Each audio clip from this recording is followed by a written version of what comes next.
Dua, satu, formal ya. Assalamualaikum warahmatullahi wabarakatuh. Yang terhormat Bapak Ilham Afify sebagai pengampu mata kuliah Event Hubungan Masyarakat, dan juga kepada teman-teman semua yang ada di kelas Event Hubungan Masyarakat. Tanpa memperpanjang-panjang kata mukodimah, langsung aja kita presentasi dari kelompok 5, yaitu materi mengenai event hubungan masyarakat yang beranggotakan, boleh next slide, yang beranggotakan ada Aska Amalina, Isya Aura Faiza, Lemayan Mafira Ramadhani, Nurul Amalia, Resya Marani Niadotra, dan juga Sultan Grazi. Nah, langsung saja kita masuk ke materi yang pertama, yaitu peran PR dalam perencanaan dan pelaksanaan event yang akan disampaikan oleh Aska. Kepada Aska, kita persilakan.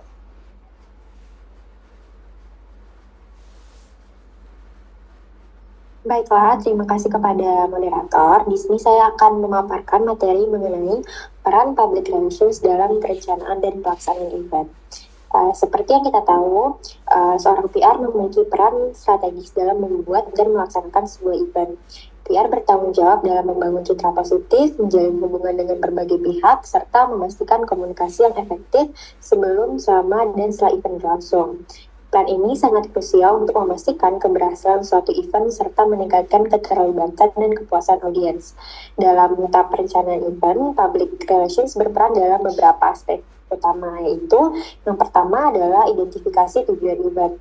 PR harus memahami tujuan event yang akan diadakan, apakah untuk promosi produk, meningkatkan brand awareness, atau membangun hubungan internal dengan SDM perusahaan. Dengan mengetahui tujuan yang spesifik, PR dapat merancang strategi yang tepat untuk mencapai hasil yang diinginkan. Misalnya, jika tujuan utamanya itu adalah meningkatkan brand awareness, maka PR akan berfokus pada cara-cara untuk menarik perhatian media dan publik melalui berbagai saluran komunikasi. Yang kedua adalah analisis target audience. Menentukan siapa yang menjadi sasaran event agar strategi komunikasi yang digunakan lebih efektif. Seorang humas perlu melakukan analisis mendalam terhadap karakteristik audiens, termasuk demografi dan minat mereka. Dengan begitu, humas dapat menyesuaikan pesan dan metode komunikasi yang lebih efektif. Contohnya, jika audiens didominasi oleh generasi muda, PR akan lebih memanfaatkan media sosial dan platform digital untuk menjangkau audiensnya. Yang ketiga itu adalah perencanaan konsep dan tema. Membantu menciptakan konsep dan ide-ide menarik sesuai dengan tema sebuah event. Konsep ini harus mampu mencerminkan nilai-nilai yang nantinya akan mencerminkan nilai-nilai dari event tersebut. Hal ini menjadi faktor kunci dalam keberhasilan event. Selanjutnya ada penyusunan strategi komunikasi. Setelah cara-cara di atas, hal selanjutnya itu adalah menyusun rencana komunikasi yang mencakup pemilihan media, pesan utama, serta strategi promosi yang akan digunakan, apakah akan menggunakan media konvensional ataupun media sosial sebagai strategi untuk promosi event. Promosi ini akan menentukan bagaimana audiens akan mempertimbangkan untuk join dalam acara yang akan berlangsung. Dan yang terakhir itu adalah pencarian sponsor dan mitra. PR juga bertanggung jawab dalam mencari sponsor ataupun mitra yang dapat mendukung event, baik secara finansial maupun non-finansial. Contohnya, acara Jakarta Marathon yang disponsori oleh Kementerian Pariwisata dan Perekonomian Kreatif Indonesia.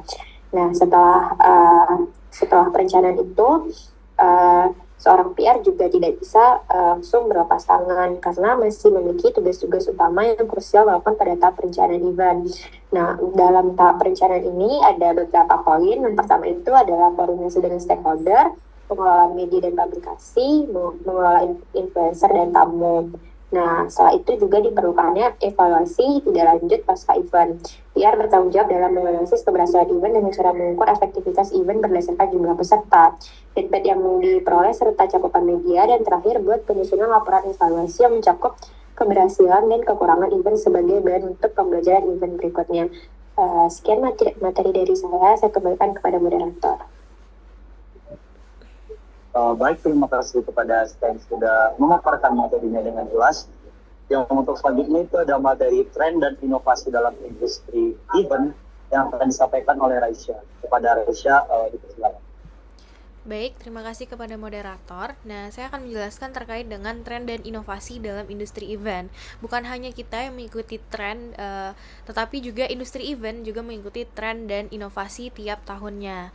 Nah, perkembangan dalam industri event juga seiring dengan kemunculan berbagai teknologi canggih yang diterapkan dalam penyelenggara acara. Nah, di era teknologi pada saat ini, banyak teknologi yang diterapkan di dalam dunia event ini. Oleh karena itu, apa yang dulu dianggap sulit untuk diwujudkan, kini menjadi sangat mungkin dan sangat mudah untuk dilakukan.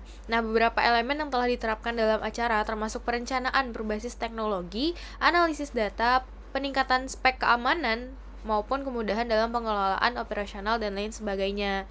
Nah, ada 5 tren dalam industri event pada saat ini yang lagi hits. Yang pertama adalah virtual reality atau VR. Ini merupakan salah satu teknologi yang banyak diterapkan oleh penyelenggara event. Nah, meskipun sudah tidak terlalu baru, teknologi ini semakin populer dan menarik minat para penyelenggara acara serta pengunjung. Nah, VR ini umumnya digunakan dalam acara seperti pameran, konferensi, rapat, dan presentasi produk. Nah, acara yang memanfaatkan teknologi VR ini secara langsung akan meninggalkan kesan bagi para pengunjung karena VR ini menciptakan pengalaman bagi pengunjung untuk merasakan pengalaman yang imersif dengan fokus pada produk atau layanan yang ditawarkan. VR ini tidak perlu untuk datang ke tempatnya langsung, tetapi bisa melalui virtual. Sebagai contohnya adalah sebuah perusahaan yang mengadakan pameran, itu biasanya harus menyewa ruang besar untuk memamerkan barang pameran mereka. Namun dengan teknologi VR ini, perusahaan bisa memamerkan pameran di ruang virtual tanpa memerlukan ruang fisik yang begitu besar. Yang kedua adalah augmented reality atau AR. Nah, ini merupakan tren teknologi yang bermanfaat bagi sebuah event untuk penggunaan augmented reality. Nah, teknologi ini membantu perusahaan untuk memberikan presentasi produk yang lebih menarik dan interaktif. Nah, yang ketiga adalah teknologi contactless. Nah, pentingnya untuk menjaga kesehatan dan keamanan setelah semenjak COVID-19 itu menjadi fokus utama dalam industri acara yang mendorong pengembangan teknologi untuk mengurangi kontak langsung antar individu. Sistem registrasi dan check-in tanpa kontak seperti memakai QR, code atau RFID sangat membantu mengurangi interaksi fisik antar orang dan mempercepat proses pendaftaran pengunjung. Nah, teknologi seperti pengenalan wajah, gelang, RFID, dan analitik ini sangat berperan untuk memastikan bahwa hanya peserta yang terdaftar di dalam suatu event. Yang ketiga adalah teknologi ramah lingkungan. Penyelenggara event yang ramah lingkungan dan berkelanjutan itu menjadi fokus bagi para pelaku industri untuk mengurangi dampak negatif dari lingkungan. Nah, tren ini mengarah kepada peningkatan kesadaran dan pemahaman tentang isu lingkungan. Banyak perusahaan yang berusaha mengintegrasikan prinsip-prinsip keberlanjutan dalam acara yang akan mereka selenggarakan. Nah, yang terakhir adalah Internet of Things atau IoT. Nah, pemanfaatan Internet of Things ini memungkinkan penyelenggara acara untuk mengintegrasikan perangkat dan juga sistem dalam sebuah acara guna meningkatkan pengalaman peserta. Nah, contohnya adalah penggunaan website, penggunaan perangkat wearable yang dapat memantau kehadiran peserta, memberikan akses eksklusif atau mengumpulkan data terkait kesehatan ataupun aktivitas mereka. Nah, itu adalah tren dan inovasi dalam industri event. Sekian materi dari saya kembalikan kepada moderator. Oke, baik. Terima kasih kepada Raisya yang sudah menyampaikan materinya dengan sempurna. Lanjut saja kita ke materi yang selanjutnya, itu ada proses mengelola dan memproduksi event yang akan disampaikan oleh Lia. Kepada Lia, boleh saja langsung dipersilakan ke pertanyaan materi. Baik, terima kasih Gazi selaku moderator. Di sini materi selanjutnya yaitu proses mengelola dan memproduksi event. Nah, jadi dalam memproduksi event itu ada 4 tahapan yang perlu dilakukan oleh penyelenggara. Yang pertama itu ada perencanaan. Untuk tahap perencanaan atau planning ini, penyelenggara perlu menentukan tujuan awal dari event itu sendiri agar bisa menentukan target yang perlu dicapai dalam mengelola event tersebut. Nah, dalam proses perencanaan ini, pengelola juga perlu mencari dan mengumpulkan informasi serta membuat draft secara detail. Pengelola juga perlu mendiskusikan tentang perencanaan tersebut, mengatur persiapan event, pelaksanaannya, dan juga legalitas. Untuk tahapan selanjutnya yaitu pengorganisasian atau organizing. Pengorganisasian ini adalah proses pengelolaan kegiatan untuk mencapai tujuan event, yang dimana itu dilakukan untuk menghimpun dan mengatur sumber daya manusia yang diperlukan. Jadi pada pengorganisasian ini lebih terfokus pada sumber daya yang akan digunakan, salah satunya yaitu sumber daya manusia. Ini juga untuk menunjang kelancaran dari penyelenggaraan acara. Lalu kita masuk ke yang tahapan inti, yaitu pelaksanaan dari event tersebut. Pelaksanaan event ini meliputi partisipasi terhadap keputusan, di mana penyelenggara event akan mengarahkan orang lain dalam bekerja dan memotivasi anggota secara efektif. Penyelenggara event juga perlu meningkatkan anggota untuk memahami potensi mereka masing-masing secara penuh dan juga memberikan gaji atau imbalan atas pekerjaan yang telah mereka lakukan dalam mempersiapkan event tersebut. Lalu ada tahapan yang terakhir yaitu pengawasan atau controlling. Pengawasan ini dilakukan setelah event tersebut sedang dilaksanakan, di mana pengawasan ini dilakukan untuk menjamin pelaksanaan event di lapangan tersebut terlakukan dengan sesuai dengan rencana awal dan tidak ada yang berbeda dari rencana yang telah dibuat. Controlling ini juga melalui cara mengukur atau mengoreksi, menentukan standar, membandingkan guna mengevaluasi kelemahan sehingga kesalahan-kesalahan yang terjadi pada event itu tidak terjadi lagi di kemudian hari. Demikian yang dapat saya jelaskan, saya kembalikan kepada moderator. Baik, terima kasih kepada Dia yang sudah memaparkan materinya. Untuk selanjutnya itu ada studi kasus, yaitu mengenai karisma event Nusantara tahun 2024 yang akan dipaparkan langsung oleh Lembayung. Kepada Lembayung, kita persilakan. Baik, terima kasih moderator. Jadi studi kasus yang diambil kali ini itu dari pemerintahan, yaitu dari Kementerian Pariwisata dan Ekonomi Kreatif. Jadi Karisma Event Nusantara ini atau disingkatkan tahun 2024 merupakan salah satu program unggulan dari Kemenparekraf yang bertujuan untuk meningkatkan daya tarik pariwisata Indonesia melalui event-event budaya dan ekonomi kreatif. Program ini mencakup 110 event pilihan dari 38 provinsi. Nah, terus dari event-event ini yang terkenal itu ada Cap Gomeh, ada Jember Fashion Carnaval, ada Festival Lembah Baliem, dan lain-lain. Nah, KEN 2024 ini dilakukan pada 27 Januari 2024 di Taman Mini Indonesia. Dengan tema budaya Indonesia panggung dunia. Jadi waktu itu menterinya itu Sandiaga Uno. Nah, Sandiaga Uno ini menargetkan bahwa program ini dapat mendorong pergerakan 1,2 hingga 1,5 miliar wisatawan domestik sepanjang tahun. Nah, dari adanya event ini, ekonomi dari program ini naik pada tahun 2023, kan berhasil menarik 7,3 juta wisatawan dan menciptakan perputaran ekonomi sebesar 12,38 triliun, sekaligus memperdayakan ribuan UMKM lokal dan pekerja industri kreatif. Dengan target yang lebih tinggi di tahun 2024, event-event ini diharapkan dapat menjadi pendorong utama pemulihan dan pertumbuhan ekonomi di sektor pariwisata dan ekonomi kreatif. Selain itu, kehadiran wisatawan dalam jumlah besar juga meningkatkan permintaan terhadap produk-produk lokal, menciptakan lapangan kerja baru, serta memperkuat ekosistem bisnis berbasis budaya. Terus dengan sinergi antara pemerintah, masyarakat lokal, pelaku UMKM, bisnis, dan juga komunikasi kreatif, tahun 2024 diharapkan menjadi salah satu strategi efektif dalam memperkuat citra Indonesia sebagai destinasi wisata budaya yang unik. Event-event yang dikurasi dalam program ini tidak hanya menjadi ajang hiburan, tetapi juga sarana pelestarian budaya, pengembangan ekonomi lokal, dan peningkatan daya saing pariwisata Indonesia di kancah global. Sekian dari saya kembalikan pada moderator. Baik, terima kasih Lembayung yang sudah menyampaikan studi kasus dari kelompok kita dengan sangat sempurna. Untuk selanjutnya itu ada, boleh next slide. Nah, selanjutnya ada kita analisis SWOT dari kelompok kami yang akan dipaparkan langsung oleh Keisha.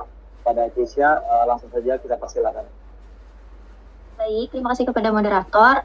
Jadi ini SWOT yang akan kami paparkan itu terkait dengan studi kasus yang tadi sudah dijelaskan oleh Lembayung. Jadi seperti yang kita tahu, SWOT itu kepanjangannya itu ada strength, opportunities, sama threats. Nah, yang pertama itu saya bakal jelasin mengenai strength atau kekuatan dari studi kasus yang tadi dijelaskan, yaitu KEN ya, KEN Karisma Event Nusantara di tahun 2024. Jadi kekuatannya itu mereka tuh memiliki dukungan pemerintah dan strategi promosi. Nah, sebagai program unggulan dari Kemenparekraf, KEN 2024 ini mendapatkan dukungan penuh dalam hal regulasi, terus juga pendanaan, serta promosinya tuh dilakukan secara luas. Nah, termasuk kayak strategi yang dilakukan itu adalah strategi digital untuk menarik wisatawan domestik dan internasional. Yang kedua itu ada weaknesses atau kelemahan dari si event tadi, yaitu adalah keterbatasan infrastruktur dan aksesibilitas. Nah, beberapa lokasi event dari si KEN ini itu masih memiliki akses yang transportasinya itu dinilai kurang memadai, sehingga menyulitkan wisatawan untuk berkunjung dan mengurangi potensi lah dari ekonomi yang sepertinya ingin dibangun sama event ini tadinya gitu. Berikutnya ada opportunities atau peluang, ya itu adalah meningkatnya minat wisata budaya. Nah, tren wisata berbasis budaya itu kan kayak akhir-akhir ini lagi naik gitu ya, kayak apalagi anak-anak muda itu kayak minat banget sama hal-hal yang berkaitan dengan budaya-budaya lokal. Nah, itu tuh makanya si KEN ini tuh mengemas acara itu tuh semenarik mungkin supaya menjadi daya tarik utama pariwisata di Indonesia. Yang berikutnya ada threats atau ancaman, yaitu persaingan dengan event internasional. Nah, karena emang ini temanya tuh lagi naik ya mengenai budaya-budaya gitu, jadi banyak negara lain juga yang mengembangkan festival-festival budaya dengan konsep yang modern dan sasarannya juga global gitu. Jadi kalau misalnya KEN ini tidak melakukan inovasi yang berkelanjutan, maka bisa dikatakan mungkin bisa kalah saing dan kehilangan minat dari wisatawan. Itu saja yang dapat saya sampaikan. Saya kembalikan kepada moderator. Nah, karena telah belajarnya pemaparan materi anak siswa dari Kesha tadi, mungkin berakhir juga untuk pemaparan materi dari kelompok 5, event hubungan masyarakat. Mungkin apabila teman-teman yang udah nonton video ini, bagi ada yang ingin bertanya mengenai materi kami, mungkin bisa langsung saja komen di island di bawah ini. Mungkin sekian dari kelompok 5. Apabila ada kesalahan ataupun kekurangan, mohon dimaafkan.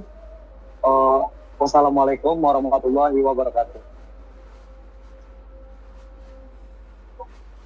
Waalaikumsalam.